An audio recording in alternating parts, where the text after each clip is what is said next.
하나님은 영이시고 짐승은 육이온데 하나님과 짐승의 중간에 속한 우리 사람은 신비스럽게도 영혼과 육체가 결합해서 창조된 이원론적 생명이 되었습니다. 이렇게 지음받은 인간은 구조와 조화에 있어서는 꽤나 멋져 보이지만 어떤 일의 판단이나 취사 선택에 있어서는 수많은 갈등과 대립 그리고 분란과 혼돈에 빠지는 경우가 많습니다. 더구나 우리가 하나님을 신봉하는 신자가 되고 나서는 로마서 7장에서 사도가 탄식하듯이 오호라 나는 곤고한 사람이로다. 이 사망의 몸에서 누가 나를 건져내랴. 이런 절규가 사도뿐만이 아니라 우리 입에서도 절로 나오게 됩니다. 끊임없는 영과 육의 대립 속에서 내 마음에는 선과 악이 공존하고 있음을 절감하고 그리고 갈등하고 탄식을 하지요. 아직 하나님을 모르고 사는 불신자들을 자연인으로 본다면 그들은 선과 악의 대립이랄 것도 없이 이리저리 사는 반면에 신자 중에는 육에 속한 사람과 영에 속한 사람으로 나누이게 됩니다. 앞에 있는 사람은 아직도 믿음이 충실하지 못하고 성령 충만하지 못해서 육신을 쫓아 살다가 번번이 신앙의 실패를 하게 됩니다. 그러나 뒤에 있는 사람은 그야말로 신앙심이 깊고 성령이 충만해서 하나님께서 기뻐하시는 신실한 그리스도인의 삶을 잘 살아가고 있습니다. 이렇게 은혜롭고 경건하게 신앙생활을 하는데 그러므로 이 시간에 우리는 자연인에 속하는 불신자의 삶은 아예 거론하지 않고 신자된 우리들이 어떻게 하면 육에 속한 삶을 벗어나서 영에 속한 신령한 신자가 될 것인가? 이것이 매우 중요한 우리의 과제가 아닐 수 없습니다. 설교자는 오늘 이 점에 대해서 말씀을 전하고자 하는데 그런데 말씀을 들으면서 이분법적으로 영과 육이 대립하지 않고 상호 보완적인 관계가 되어서 원만하고도 조화 있게 영에 속한 신자가 됨으로써 영도 살고 육도 사는 신앙의 승리자들이 되는 길을 돌아드리도록 하겠습니다. 문제는 말씀을 경청하시는 여러분이 얼마만큼 잘 적응하고 실천하고 은혜 안의 생활을 지속해 나갈지가 큰 관건입니다. 첫째로 육체파 인생으로 살아가실 겁니까? 묻습니다. 육신을 따르는 자는 육신의 일만 생각하다가 결국은 사망에 이른다는 말씀을 구체적으로 이해하기에 앞서서 육신의 관함에 대해서 긍정적인 접근을 해볼 필요가 있습니다. 성경을 잘못 이해를 하시면 육체란 아무짝에도 쓸모없는 그야말로 무가치한 것 같이 생각되기도 하겠지만 그런 건 아니에요. 우리가 인간 생활을 함에 있어서 영혼을 앞세우되 육체도 결코 무시할 수가 없습니다. 잘 들어보세요. 사실은 영혼과 육체가 서로 조화를 이루어야 그래야 한 인격적인 사람을 만들어낼 수 있는데 과연 그렇지요? 사람에게서 영혼이 떠나고 나면 그 육체는 송장이 되듯이 육체가 없는 영혼도 한낱 유령이나 귀신에 지나지 않습니다. 사람은 이 세상에 사는 동안에 육신 속에 쌓여서 살아가고 있지 않습니까? 가장 고상하다고 여기는 영혼도 물론 육체 속에 머물러 있지 않습니까? 그리고 우리 육신은 성령님이 거하시는 성전이고 우리 몸도 또한 성전이 된다는 사실을 성경은 고린도전서 3장 그리고 6장에서 2번이나 말씀하고 있습니다. 그러니까 우리 몸, 즉 우리 육신도 귀중함이 대단해요. 그러므로 성경의 진리를 여러분이 바로 이해하고 잘 이해를 해야 되겠어요.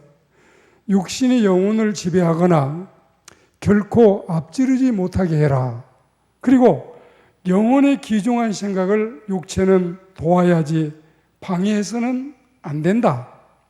또 영이 시도하고 추구하는 일을 육이 협력해서 선함에 도달해야 된다. 이런 뜻으로 우리가 받아야 되겠어요.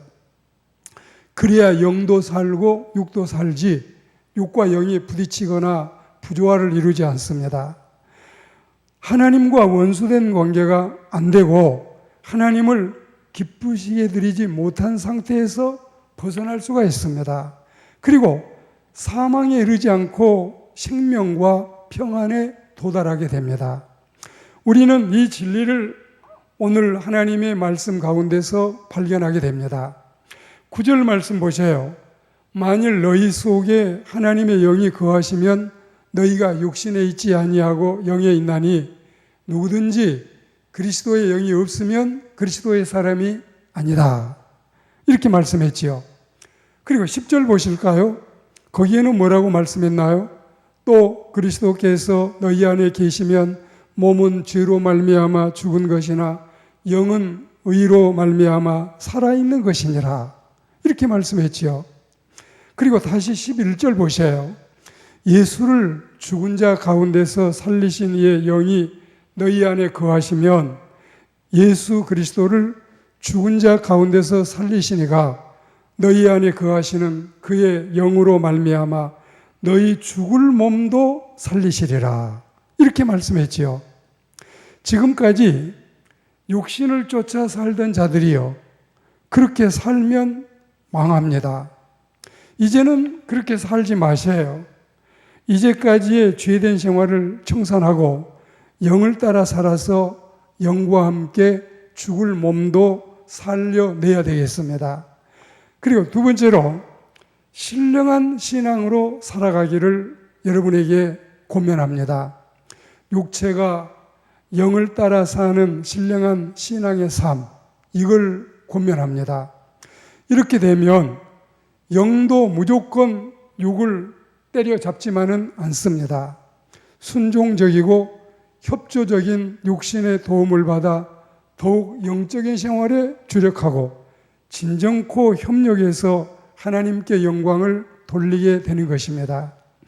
눈에 당장 보이지 않는다고 버젓이 살아있는 영적인 세계를 우리가 무시하고 현실과 물질적인 세계만 몰두하는 것이 불완전한 것처럼 현실의 삶을 썩어질 욕심이라고 도외시하고 내세만을 동경하는 신자의 태도도 역시나 기형적이라고 하는 것을 잊고 살아서는 절대로 안 되겠습니다.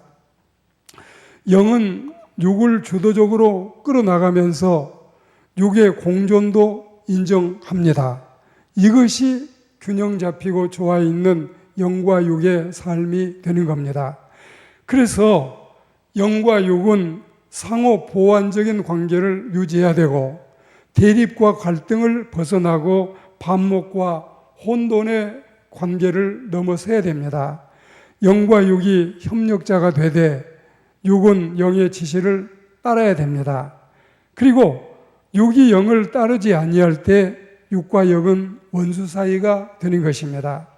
지금까지 우리가 이 불신자, 자연인은 벗어났다고 해도 아직 성령 충만한 성령인이 되지 못하고 육체에 속해서 육체인으로 살아왔기 때문에 하나님과 원수가 되고 지금까지 하나님을 기쁘시게 드리지 못했던 것입니다.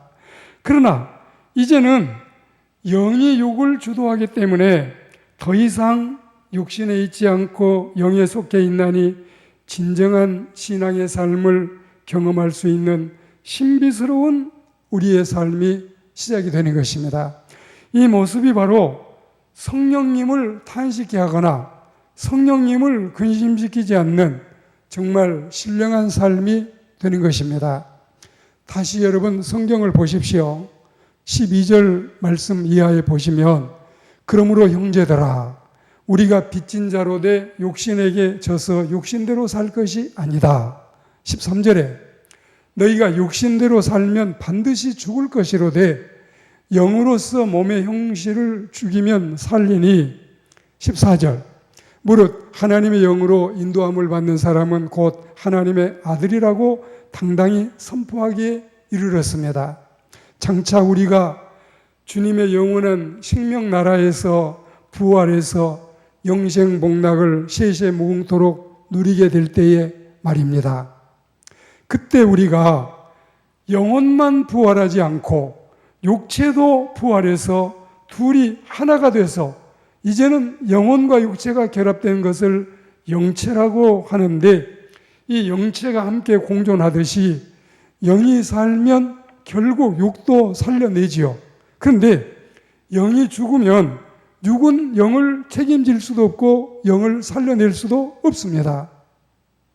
그러니까 영이 죽으면 그건 당연히 육도 죽을 수밖에 없습니다. 그러니 우리 신자들 뿐만이 아니라 온 세상 천지 사방에 당연히 불신자들도 포함해서 영에 속한 사람은 많고도 많아야 되고 육에 속한 자는 심히 적어야 되고 아예 한 명도 없으면 더 좋지요. 그러나 그건 쉽지는 않지요. 베드로후서 3장 말씀에 오직 주께서는 너희를 대하여 오래 참으사 아무도 멸망하지 아니하고 다 회개하여 구원에 이르기를 원하신다. 이 말씀같이 되었으면 너무 좋겠어요. 그런데 사람들이 이대로 따라 살지 않고 거역하고 불순종하고 있지요. 영의 사람과 육의 사람, 이 둘은 하나님의 영광에 이르고 또 하나님의 영광에 이르지 못하고 차이도 있고 자신의 구원에도 극과 극의 차이가 있습니다.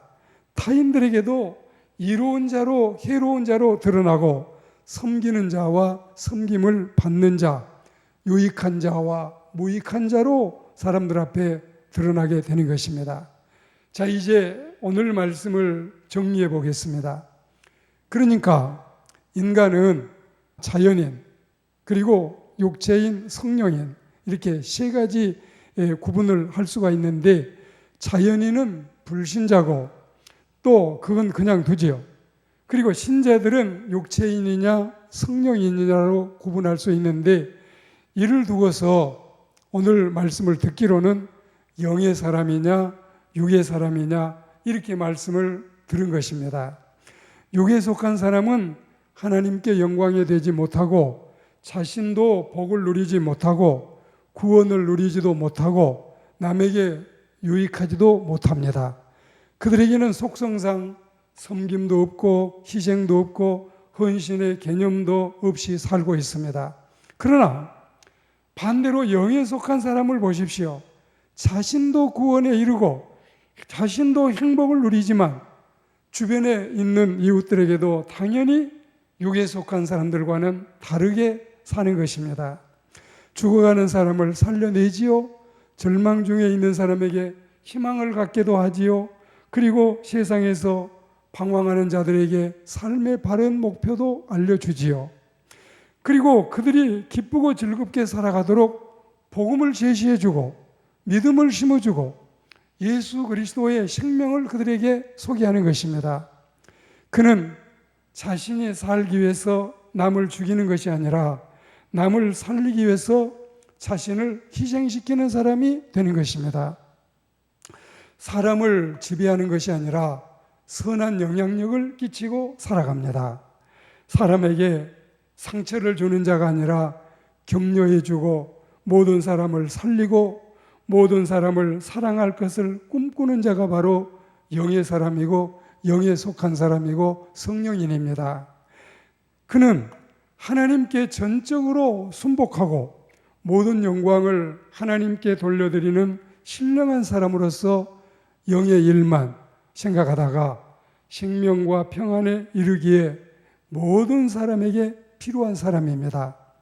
이렇게 영의 일을 추구하면 육을 살려내고 죽을 몸도 살려내는 것입니다. 모든 사람이 그리워하고 기다리는 사람이 바로 이 사람입니다.